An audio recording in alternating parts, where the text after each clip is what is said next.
Em nome do Senhor Jesus ressuscitado, acolho todos os meus irmãos e minhas irmãs que estão aqui no santuário de adoração. Acolhemos juntos os irmãos que estão nos acompanhando através da transmissão online, que por algum motivo não podem estar presencialmente aqui conosco fazendo comunidade. Alguns estão doentes, outros estão fora do seu domicílio, mas nos acompanham e estão rezando conosco.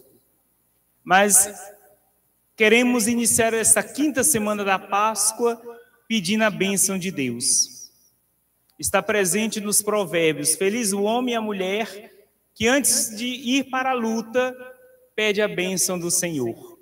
E aqui eu não estou falando luta de morte, de briga.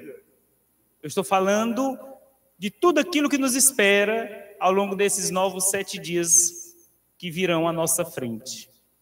Pedir a bênção de Deus, principalmente, para que tenhamos paz interior, para que o desespero, nem a angústia, nem a tristeza, nem a desesperança domine os nossos pensamentos e os nossos sentimentos. Dizer a Deus que nós aceitamos e acolhemos a bênção dele, porque nós queremos ser pessoas melhores. E que cada dia que passa nós estamos fazendo a nossa parte, cada um à sua maneira, com as suas oportunidades e possibilidades. Mas cada um que está aqui está lutando para fazer o melhor. E quando eu digo agora, a luta é contra o mal, contra o inimigo. E nós não temos nas nossas mãos nenhuma arma contra o inimigo. Nós só temos uma arma, podemos dizer assim, a oração. E a bênção de Deus que vem justamente para confirmar a tua oração, a tua conversa com Deus, aquilo que você está agora celebrando diante dele. Como igreja, nós estamos dizendo para o Senhor: Senhor, vá à minha frente, me guie durante esses novos dias e não deixe que alguns que ainda não o conhecem, que me faça mal, que faça mal à minha família e que venha trazer sofrimento à nossa existência. Amém, meus irmãos? Então, que essa paz interior que estamos vivendo, experimentando através da celebração da Eucaristia, mas também através das nossas orações, seja uma prática e seja a bênção de Deus para esses novos dias. Mas a palavra do Senhor para esta quinta semana da Páscoa nos chama muita atenção, porque, na verdade, muitas vezes no início da igreja de Jesus Cristo, a nossa igreja, nem tudo foram flores. Às vezes a gente escuta o capítulo 2 dos Atos dos Apóstolos, que diz assim: e os irmãos rezavam todos juntos, os que tinham mais condições ajudavam os mais pobres, dividiam os bens. Vocês lembram dessa passagem no capítulo, o 2º capítulo do Atos dos Apóstolos? Tinham tudo em comum, ninguém passava fome, ninguém passava necessidade, porque o grupo era pequeno ainda, e uns ajudavam os outros. Mas à medida que a igreja também foi ficando maior, foi aumentando o número de adeptos, esse processo de bondade, esse processo de bênção deveria cada vez mais crescer. Mas devido ao egoísmo, à ganância humana, e alguns que mesmo dizendo com palavras que aceitavam Jesus em suas vidas, mesmo assim, caiu muitas vezes no pecado de não pensar no outro, de pensar só em si, só pensar no seu quadrado. Quando a gente pensa só em si, a gente se torna quase como uma ilha, se isola. E as pessoas também nos isolam. O que nós ouvimos nos Atos dos Apóstolos? Presta atenção. Os apóstolos estavam pregando a palavra de Deus. Vocês já ouviram falar de um matinho chamado Tiririca? Sem ser aquele humorista. Alguém que tem roça, já viu? Tiririca, conhece? Levanta a mão, quem conhece tiririca. Principalmente as mulheres que gostam de cuidar de jardim. Quanto mais você tira tiririca, mais o que acontece? Mais nasce, não é verdade? É uma praga mesmo, é danado. A gente tira, mas como tem as batatinhas lá da tiririca, aí que nasce mesmo. Os cristãos, graças a Deus, foi mal parecido assim com tiririca. Quanto mais eram perseguidos, mais eles escolhiam Jesus Cristo. Mais os pagãos e os judeus, até pessoas de outras culturas que não eram dos judeus, começaram a aderir à igreja de Jesus Cristo, a igreja pascal. E aí os apóstolos começaram a perceber uma divisão dentro da igreja. Quem vinha da cultura grega e quem vinha da cultura hebraica dos judeus estava tendo uma divisão. Olha, gente, isso dentro da comunidade, dentro da igreja. Por que os apóstolos perceberam isso? Porque quando terminava a celebração, o ofertório era diferente naquele tempo. As pessoas traziam mantimentos, alimentos. Era o trigo, era o óleo, era o pão, eram as romãs, as frutas que tinham.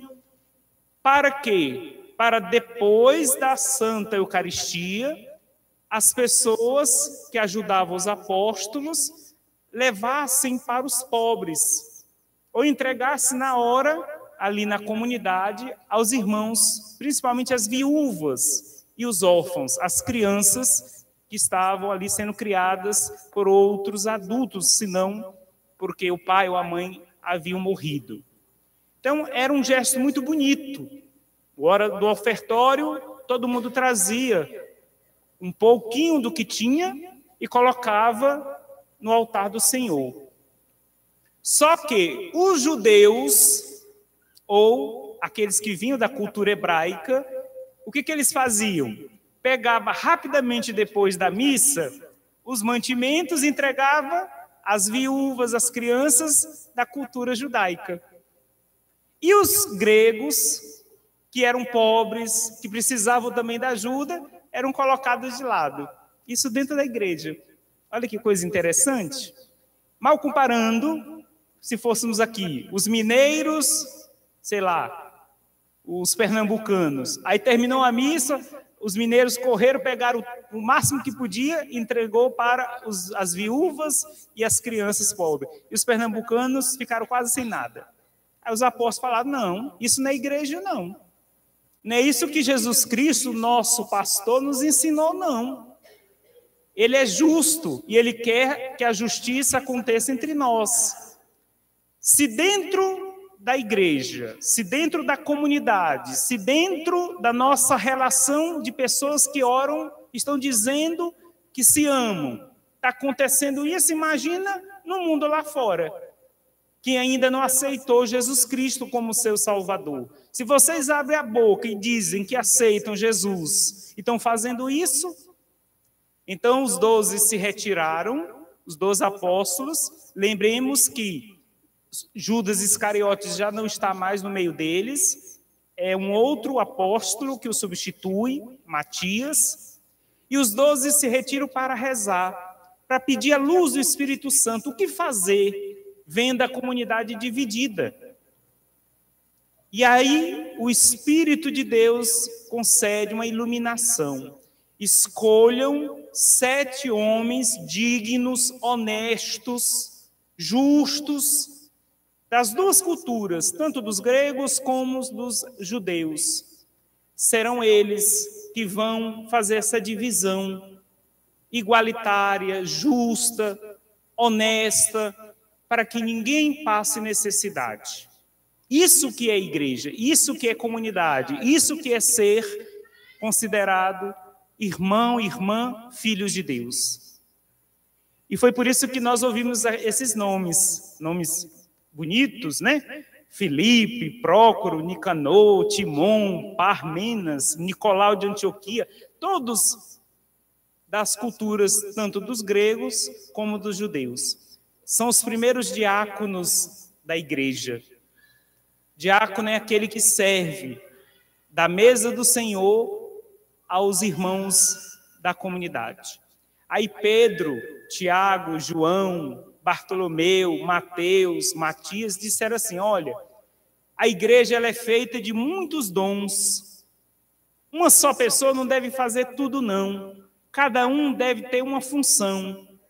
Nós, apóstolos, vamos ficar com uma função: pregar o evangelho, apresentar aos pagãos, aos gentios. Quem eram os gentios? Aqueles judeus que ainda não conheciam Jesus e ainda não tinham feito a adesão ao Senhor.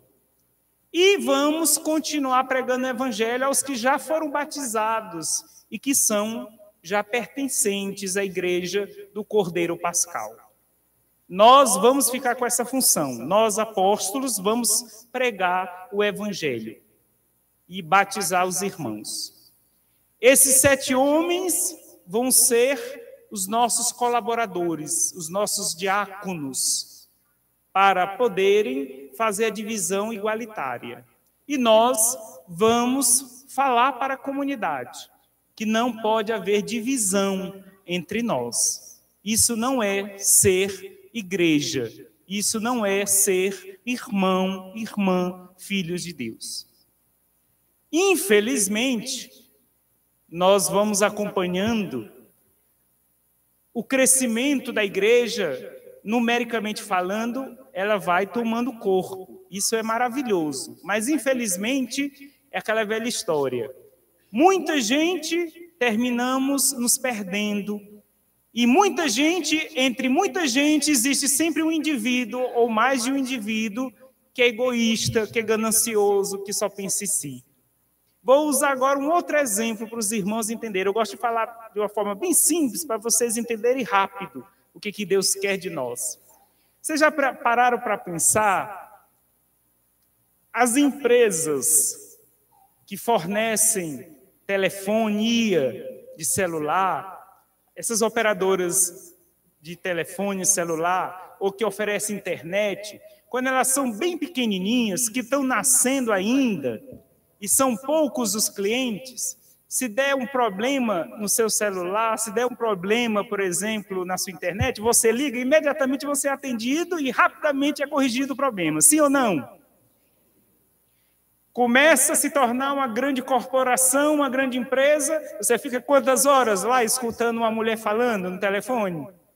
1 hora, 2 horas, até que você desiste e você que desliga o telefone. Não é verdade? Eu estou fazendo uma má comparação, só para vocês entenderem rapidamente o que eu quero dizer. Não é porque a igreja cresceu em número de quantidade de irmãos que a gente tem que fazer divisão, não. Na igreja não existe o branco, o negro, o rico, o pobre, aquele que é mais inteligente ou menos inteligente. São Paulo já disse, vós todos sois irmãos. Para dizer, diante dos olhos de Deus, vocês são iguais. Vocês podem ter até nariz empinado, achar que tem, através do orgulho, que é muita coisa. Mas diante de Deus, vocês são todos iguais. Ele ama de forma igual a todos. Aqueles que já estão no caminho da luz, da salvação, mas aqueles que ainda vão conhecer o caminho, que ainda não estão tendo a oportunidade de conhecer a Deus por algum motivo. Então, essa é a primeira mensagem. A igreja de Jesus Cristo, ela nunca será vencida pelo poder do inferno, justamente porque a gente tem entre nós muitos homens, muitas mulheres que lutam pela comunhão e não pela divisão. A política não pode nos dividir. Uma palavra que às vezes alguém fala que me machuca não pode nos dividir.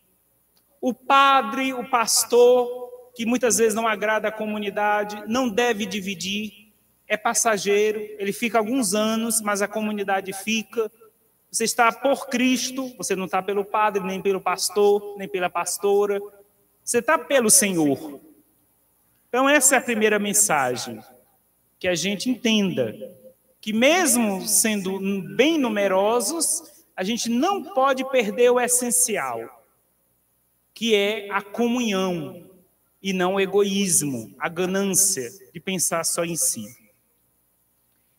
Quem conhece Jesus Cristo, conhece o invisível e o soberano, o Pai Criador.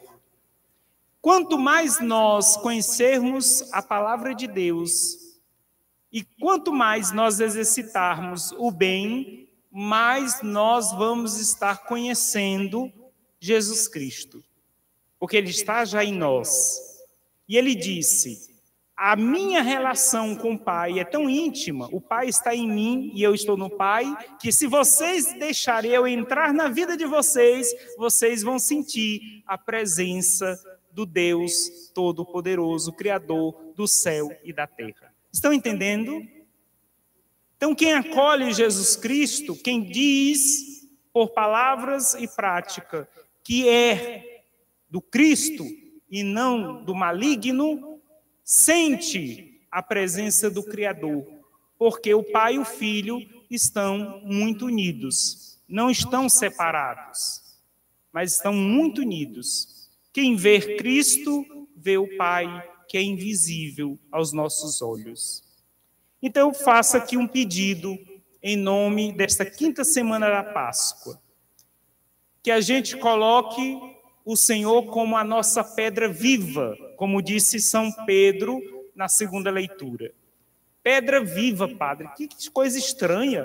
Pedra a gente não vê andando nem se mexendo, mas aqui justamente, pedra no sentido de edificação. Alguém que está edificado em Deus e vivo, porque está praticando a força de Deus nesse mundo. Não é uma pedra estática, acomodada. A gente transmite a missa para os irmãos que estão doentes, que não estão podendo estar aqui. Mas nós sabemos também que muitos que abrem a boca e dizem que são cristãos estão deixando de ir à celebração justamente por causa da transmissão online. É melhor ficar na minha cadeira me balançando e assistindo a missa. Literalmente, você está assistindo a missa, você não está participando da missa. Você está repetindo a mesma coisa que os judeus fizeram com os gregos, olhando só para si, para o seu conforto, e você não quer fazer comunidade, você não quer comunhão. Estou falando isso para quem não está doente, está acomodado, que não vem mais para a igreja porque prefere assistir e não participar da Eucaristia. Não deveria ser assim. Quanto mais numerosos sejamos, como a Tiririca, que nós possamos pensar melhor e agir melhor com comunhão e não divisão.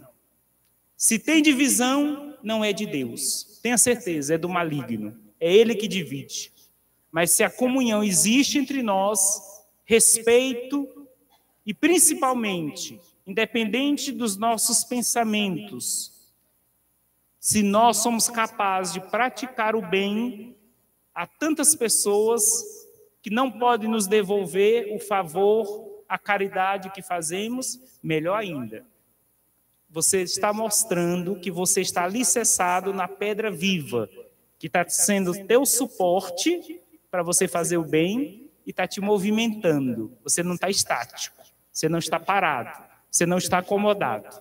Você está em movimento em nome de Deus. Amém, meus irmãos? Que assim seja e que jamais a gente deixe a divisão entrar na nossa vida, na nossa família e na nossa comunidade. Minutinho de silêncio, consagre nas mãos de Deus a tua vida, tua família, teu trabalho, os teus projetos nesta quinta semana da Páscoa.